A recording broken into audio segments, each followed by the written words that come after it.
वो मीडिया वाले भी मुझे सवाल करे तो तुम्हारा इतना ले कि स्टेटमेंट देखो साहब, जितना भी वफ की आस्ती है वो वफ की आस्ती पूरे लेको गरीबों को दिया, गवर्नमेंट की आस्ती को।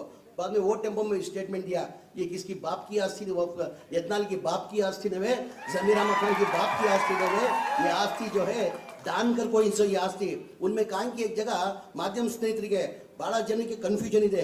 ಈ ವಫ್ ಆಸ್ತಿಗಳು ಇದೆಲ್ಲ ಅದೆಲ್ಲ ಸರ್ಕಾರಿ ಜಾಗ ಅಂತ, ಇದು ಸರ್ಕಾರಿದು 1 ಇಂಚು ಜಾಗ ನಮ್ದಿಲ್ಲ. ನಾವು ದಾನಿಗಳು ದಾನ ಮಾಡಿರೋದು ನಮ್ಮ ಜಾಗ.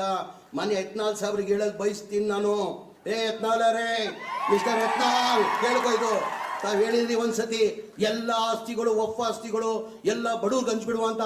ಯಾರ ಅಪ್ಪನ ಆಸ್ತಿ ಅಂತ ಅಂತೀರಾ ಬಡವ್ರಿಗೆ? ನನ್ನ ಅಪ್ಪನ ಆಸ್ತಿ ಇಲ್ಲ, ನಿಮ್ಮ ಅಪ್ಪನ ಆಸ್ತಿ ಇಲ್ಲ.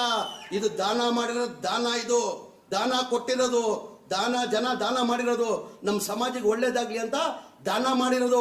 ಅದು ನಿಮ್ಮಪ್ಪನ ಆಸ್ತಿನೂ ಅಲ್ಲ, ನನ್ನಪ್ಪನ ಆಸ್ತಿನೂ ಅಲ್ಲ.